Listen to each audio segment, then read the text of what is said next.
Well, Damon is not in Phoenix with me. He went down to Tucson, so I did what I could do to replace him. We got a Geraldo Perdomo bobblehead to give my boy at least a little bit of spirit in HQ3.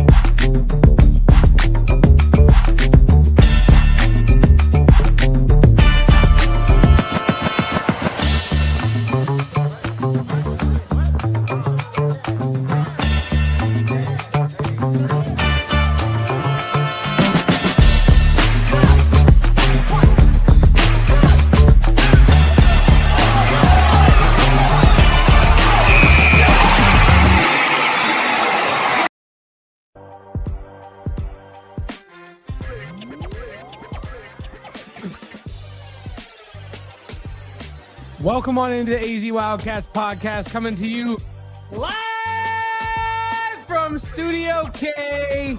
Had to do my best Damon Dog, Johnny Venerable, Derek Montilla, Espo impression there. But we are live from Studio K, aka HQ3 nonetheless. Damon is live from, that's not HQ3. Damon, where are you live from?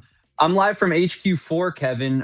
If you guys remember back from about 2 Saturdays ago, right back in Brett Gleason's office, the memorabilia mobile, I like to call it, because you're not wrong, Kevin. It's damn sweet in here. There's a lot of really cool stuff. I'm looking at this like Las Vegas Bowl, fake billboard, like little miniature billboard, and I'm like, what? Where was that from? Who decided to make that? If I saw that out at like a Goodwill or a yard sale, I'd offer them 200% of what they were asking for it because it's so damn cool. This is like legitimately like Disneyland for sports nerds like me and you who love the University of Arizona. So shout out Brett. Shout out HQ4. Shout out HQ4. Shout out HQ3. And shout out to everybody watching this. We're pre-recording this because Damon's down in Tucson. We want to make sure our sweet, sweet boy can experience as much of the sights and sounds as possible today because it's a big time matchup, Damon. Big 12 title, at least a share of the Big 12 title on the line today as Arizona takes on KU. Darryn Peterson versus Braden Burries, the return of Peat and Dwayne Aristode. There are so many beautiful storylines going into this marquee matchup today. But I think we got to start in one place and one place only. Ordinarily, that'd be shots fired. Now, shots fired, the segment is going strong, but it's under construction right now. And ordinarily, during this segment of shots fired, both of us would take a shot of tequila, and then we'd also send a shot at our opponent or someone that we have beef with at the time. Now, we love our friends, that were sponsoring our previous segment of Three Amigos. We do love them. Now, but we do have a new title sponsor on our Shots Fired segment, and we will debut that very soon. But all I have to say is I could not take a shot during Shots Fired today and break open this new bottle of our title sponsor, which I'm cleverly covering here because it's going to be a nice reveal, without my boy Damon. All right? I couldn't do it. It didn't feel right. So next time we have a pregame situation where we're both here and we have all the requisite, bells and whistles for our segment, we will break open this new beautiful bottle of tequila. Damon, how does that sound to you?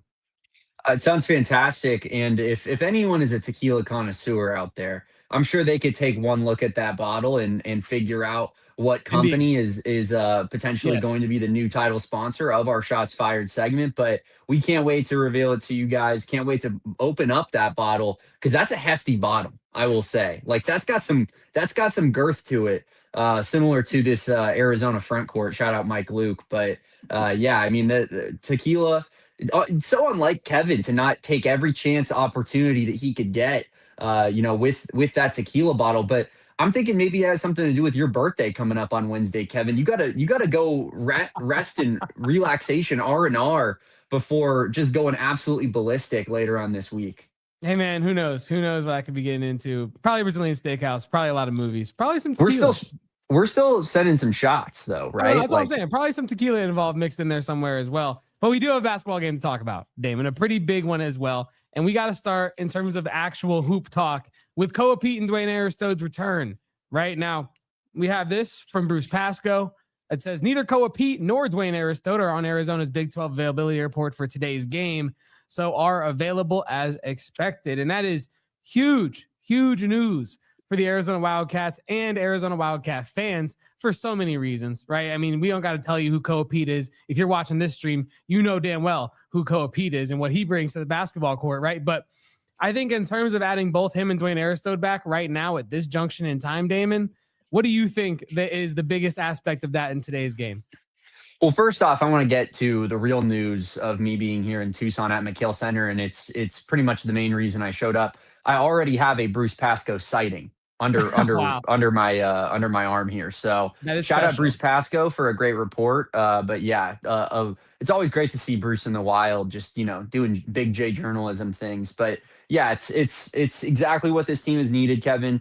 We talked a lot about how the short rotation, I think, was you had enough from a talent standpoint to win these basketball games, and that's clear as day, right? We watched it happen. They went and they beat Houston on the road without Peat and Dwayne Aristode. It was remarkable.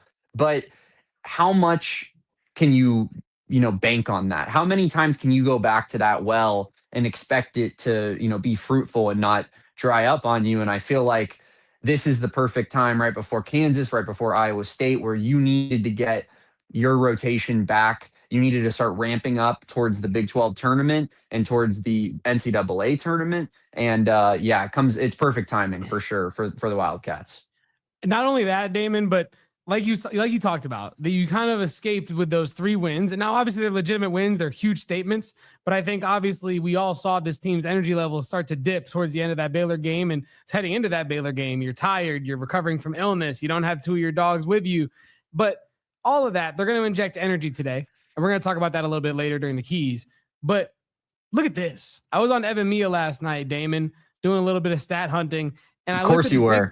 That's Kevin's Friday night. That's a typical Indeed. Kevin Thomas Friday night during college basketball season. Indeed. My girlfriend was baking for her pop-up and I was working on my big board. But these are the Big 12's most efficient lineups, and 4 of the top 10 belong to the Arizona Wildcats. I mean, 4 of the top 5, really. Yeah. And you're getting back Dwayne Aristode and Peat, who are a part of each of those 4 lineups. Well, not Dwayne Aristode in the first one, which is why I said you get back 3 in my initial tweet. But even though technically you get back 4 with Peat in that first one.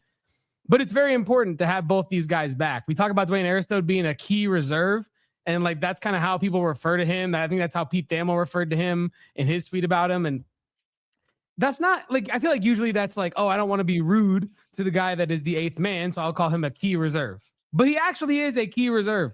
The man plays incredibly good defense. He does not put up the counting stats, but he's out there doing good things for Arizona and being productive. So, excuse me, getting them back today, I'm getting choked up about Dwayne Aristode being back. Getting them back today is huge for the Arizona Wildcats. They're going to inject a ton of energy, and you're getting some of your most successful, most efficient lineups back in rotation, Damon.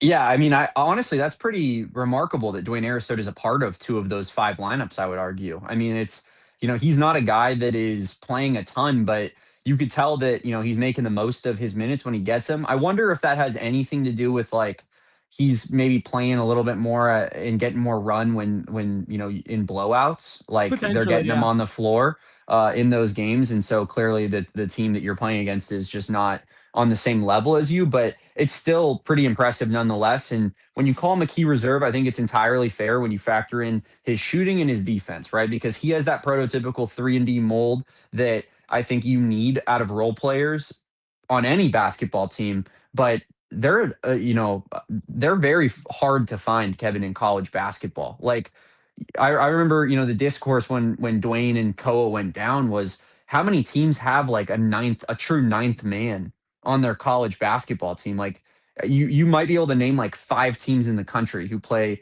9 deep and their 9th man is like a respectable player and not some guy that just doesn't belong out on a Division I basketball court. And so it feels like, this is a guy who is being tasked with spacing for the rest of the team, which is very important for a team that is a paint-based team. Like obviously Arizona wants to get primarily their shots in the paint, and that involves Mo Krivas, Tobe Awaka, Peat, Jaden Bradley, Braden Burries. Like everybody wants to attack and get downhill ideally. So what do you need? Anthony Del Orso and Dwayne Aristode and guys that are going to sit on the perimeter and be ready to catch and shoot on dish out attempts. And I feel like you lost a little bit of that element without Dwayne, because he's probably the 3rd best 3-point shooter on this team after after Braden and Del Orso, right? Like that seems like a fair evaluation. And I feel like with the defense added into that and his ability to guard multiple positions, it's just a key component to have, especially if someone gets in foul trouble, especially if Delly doesn't have it that day. Like it's nice to have that Dwayne Aristode fallback plan, even if he's only going to get 10 minutes on any given night against a really good opponent. Like you do need that safety net, if you will. And so I think that Dwayne being back is bigger than maybe conventionally might be thought of. And then we all know how important getting Peat back is. Like that guy is, potentially the best player on the team, definitely in the three most important players on the team. And it does feel like Arizona, like despite winning these games, the offense just flowed a little differently without Peat out there. Like Koa is important to how they want to play basketball and how they want to attack. And so, getting him back and getting your ideal style of playback with a little bit of run up leading into the NCAA tournament is what's important. Yeah, and you mentioned the offense with Peat, like how he adds another facilitator as well, but he also helps you on defense. Like one thing we've noticed in terms of Arizona's defensive game is it's been a lot easier for their opponents to drag Krivas out of the paint, out to the perimeter, whether it's pick and roll high or whatever.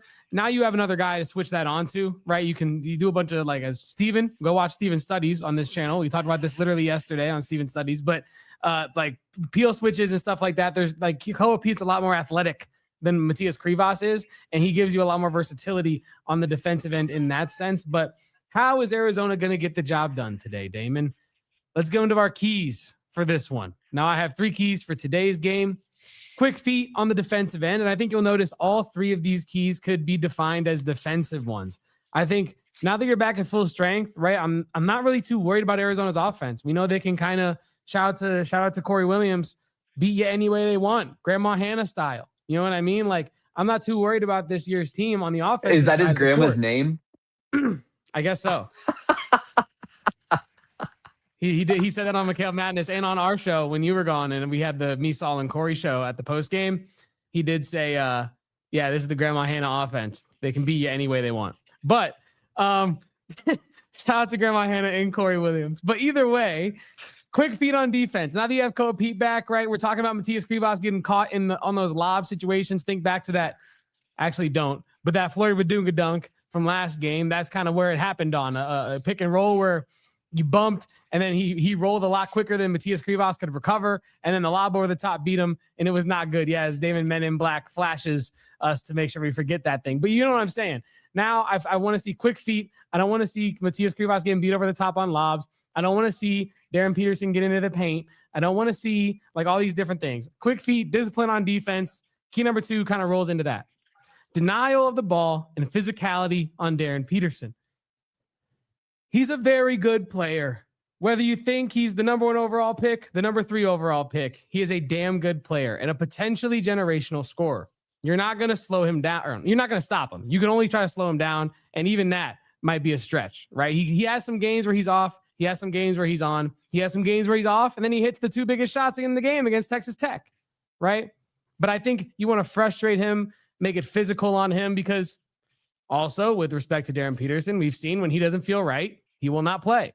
So if you can put the beating to him early, right? Frustrate him, make him feel it. I think that if he's in the corner, you got to top lock that man. You got to lock up his arms, be in front of him, between him and the ball. So he has to either go around you, receive a screen, something to go get the ball. It drains the shot clock, drains his energy, and is overall a route to victory for Arizona. Because if he puts up 15 points in this game, I think Arizona's walking out of there with a dub. But if he gets into that 25, 30 range, now we're talking about, assuming the Kansas players around him are playing to their level, that's a dangerous Kansas team. So frustrate him, slow him down. Key number 3, keep Kansas off the glass. Now, last game, you also had Bidunga go for 10 rebounds, Tiller go for 8 rebounds, Trey White go for 5 rebounds, and Melvin Council snagged 6 rebounds last game on an Arizona team that is one of the better rebounding squads in the country, one of the better paint teams in the country. I do want to see, Krivas got 15 last game. I don't expect him to get 15 again in this game. That's a huge number, but I do want to see him get double digits.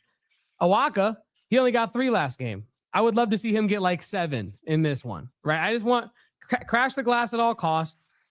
That's how Arizona dominates games, right? Yeah, certainly. That's been the method all season long, and we all know that there's only been one game all year where Arizona has been out rebounded, and it was against Houston, which is phenomenal team and phenomenal opponent. And so yeah, you want to win that rebounding margin as you always do if you're Arizona. But I wanted to ask you something about the Darryn Peterson aspect of things, Kevin. We've made a little bit and had the topic of conversation about Darryn Peterson's passing ability throughout the week and the fact that he's averaging less than 2 assists per game for a guard who has the ball in his hands as much as a guy like Darryn Peterson does. When he's getting screens, because he's very like his style is kind of it's like AJ DeBansto, where you can just see it translate to the NBA, right? Like they're calling for a lot of screens. It's a lot of perimeter shots. I feel like when or I guess what I wanted to ask you, Kevin, was when he is asking for those screens, and a guy like Flory Bidunga or Tiller is bringing their body over, putting a body on the man that is guarding Darryn Peterson. Do you want the help defense to kind of maybe attempt to double Darryn Peterson and force him to make really good passes all night long, or are you doing a little bit more conventional Tommy Lloyd style defense because it's worked most of this season, and maybe playing drop coverage with Mo Kribas, doing some switchable stuff with Tobe Awaka, but not necessarily sending doubles a guy like Darryn Peterson's way? I don't see Tommy Lloyd like switching up his game plan too drastically. I think the only time we've really seen him like drastically switch up his defensive game plan was against Houston when he threw out a bunch of traps, like abnormally a lot of traps for an Arizona team at True. Houston and try to beat them at their own game. I do think though that like with Peat back, you can do a lot more defensively in terms of like maybe sending the occasional trap on the ball screen, depending upon who's in the pick and roll with him, right? Maybe you don't want to do that when it's Bidunga because he's so athletic, but maybe you can cheat up a little bit when it's Tiller because he's a little bit slower than Bidunga, right? So I don't know. I'm interested to see how they handle that. That's a really good question. And I think that is part of how Arizona is going to have to figure out how to stop Kansas in this game is when Darryn Peterson does have the ball. How do you make him pick it up earlier? How do you make him like avoid the paint? How do you make him give up the ball, right? Because I think a lot of the reason Kansas doesn't have a high assist total, or Darryn Peterson doesn't have a high assist total playing at Kansas because, and this is, not like an excuse, but it's context. He's not asked to do that. His job is, hey, Darryn, go score as many points as possible. Make as many shots as possible. And I think that let everyone else facilitate is kind of like what he's been told to do. And I don't know. I think that's kind of where he's at with that. I'm not saying he's like a generational passer being held down by Bill Self and the evil Kansas Empire, but I do think like he is a pure scorer who's being asked to score the ball. And so he is not worried about, you know what I mean? Like he's not being instructed to facilitate. But yeah, let's see how they guard that for sure. He's actually Chris Paul. I don't know if you knew that. They just haven't been utilizing him in that way. Now, Damon, before we get to our score predictions and get out of here so you can watch some basketball, Ryan Hammer put out this tweet. And it was with 4:55 left of the Duke-Virginia game today. Duke was putting it to Virginia. And Michigan obviously whooped on Illinois last night, much to my chagrin. And he said, I fear that these two results might be telling us something. There's a lot of discourse going on right now, recency bias discourse, not what Hammer said, but a lot of other discourse being recency bias with these two wins, being like, I think they've really separated themselves from every other team in the country. And I'm like, well, our game is at 2 p.m. Mountain Standard. Y'all should tune in because I think we're also in that tier, if not above them. And I think that when I give my score prediction of this is much more based in reality for me, 81-72. And Damon has 92-82. So I have a 9-point discrepancy. Damon has a 10-point discrepancy, but an Arizona Wildcat win nonetheless. If Arizona is the team that we think that they are, there's something in the air this week. Don't be surprised if they put belt to Kansas, I guess, because apparently, and not to single out Ryan Hammer, but this was just a really good example of what I was talking about. Apparently, if you put belt to somebody in a big late season game with a conference title share or a conference title outright like Michigan had on the line, it means you're going to win it all. And so I think Arizona must win today, but I'm saying don't be surprised because genuinely it feels like something's in the air where if Michigan can do that to Illinois, in Illinois, by the way, if Duke can do that to Virginia, who is the top 11 team in the country, they're not a bunch of bums. maybe Arizona really is about to go out there and put belt to Kansas. Now, I'm not predicting that, obviously, like I said, but is there something in the air, Damon? Could that really happen? Yeah, potentially. I mean, it'd be nice to see just because it'd be keeping the pace with the rest of the pack in terms of, where Arizona deserves to be ranked. I think, we could be running into absolutely a scenario where Michigan gets put ahead of Arizona if this game is, like even if Arizona wins but beats Kansas by 4, 5, 6, I could see them the 7. voters being like, hey, we're going to put Michigan above Arizona because that 14-point win against Illinois just means everything. And it's a great win. Don't get me wrong. It's just, it's funny that, when the Cats seemingly pick up these W's, it doesn't feel like it holds as much weight from a national media perspective as when Michigan or Duke beat anybody with a pulse. Because the second that they, beat a solid team, it's like, oh my God, is this Duke team unstoppable? Is Cam Boozer the best player in the country? Which he might be. But, I think Arizona is every bit the level of these teams. It's just not Duke and Michigan, two teams that hold such a sphere of media when it comes to college athletics, especially college basketball. Like there are Michigan, alumni all throughout all of these sports media companies. Duke is Duke basketball. It's literally probably the number one ticket when it comes to college basketball, them or Kansas probably, right? So Yeah. yeah, this is I just would like to see Arizona get the W. We'll worry about it later. I think the important thing is getting the 1 seed in the West, and Arizona's well on its way to doing that if they handle business. So at the end of the day, if they're ranked number 3 on Monday, it's not going to be that big of a deal, but it would be a little bit ridiculous. Now, but we have a couple more minutes left before I got to do all the behind the scenes to make the magic happen for the people. But one more conversation I want to broach live on air so that when it happens, we can have a clip. Don't be surprised if Braden Burries outplays Darryn Peterson tonight. Like, don't be. I'm not saying that it's going to happen. I'm not saying it's a guarantee. I'm not saying Darryn Peterson stinks. I'm not saying none of that. But we've seen Braden Burries ball out against every high-level competitor outside of the first couple this season where he had to get used to it. In conference play, he has turned it on, is what I'm trying to say. And he's figured it out. And I think back to the last Kansas game where he had like 25 and really tried to keep Arizona in that game down the stretch. I think back to that block he had against Rob Wright. Like, this man is a big game player nowadays. And so I'm interested in that battle is the conversation I'm trying to broach between Darryn Peterson and Braden Burries in this game. And I'm trying to tell you, if you don't know, now you know. Don't be surprised if we come out of this game talking more about Braden Burries than we do DP. Braden Burries has been a guy that's been fast rising on draft boards from basically every analyst that is, serious about their craft. And it feels like he's a lottery guy as we speak right now.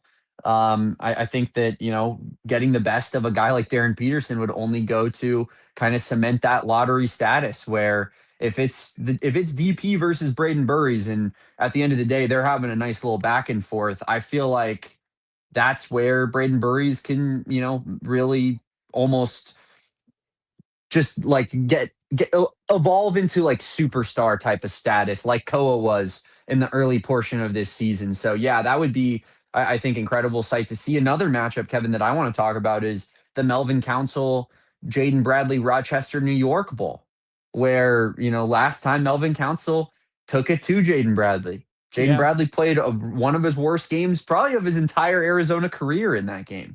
And Melvin Council in that second half was ice cold. So I hope JB tonight, I know that's been wearing on him because those guys are friends. So I would like to see Jaden Bradley make it 1-1 in the matchup of who outplayed who tonight in Tucson.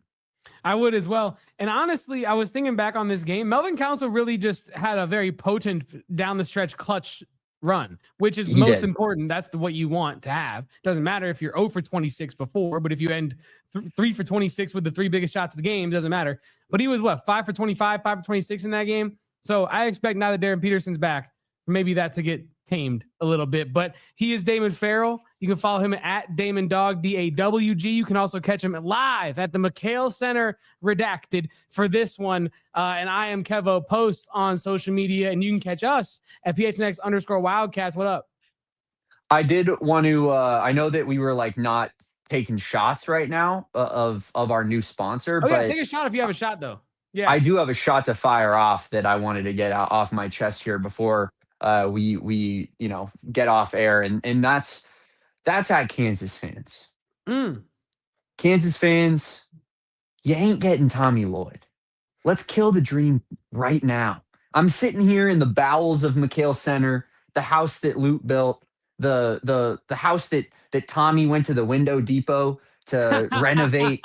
Like this is his home, and don't you dare come for our Tommy, because there are very few things that and I know we make jokes, and there's a million things that I say I'll go to war for, but I actually will go to war for Tommy Lloyd. Do not touch him. Do not talk to him. Do not call or text his number. It's off the table. Kansas fans, get real and get lost. This is our coach. And also, when I was outside the ticketing office, Kevin, telling you about my horror story when I got in, Tommy pulled up in his Range Rover right outside, and just 2 hours before tip, just pulling up in the Range Rover, getting out. Everybody's like, Tommy, Tommy, Tommy, Wow. just losing it. Just That's aura, incredible. aura personified. That's immaculate. I'm really glad we held on so you could tell me that, because that just made my day. And that's why we talked to our guy, Damon Dog, at DAWG, followed by, or behind the Damon. Damon DAWG is what I'm trying to say here. And we are at PHNX_Wildcats. And you can catch us on the post game live from McKale. At least half of us will be live from McKale Center. So talk to us then. And until next time, Damon. Peace out. Bear down. And go Cats. Let's get a share of that Big 12 title. But I don't want to share. I want the whole damn thing. We all silly like the mayor.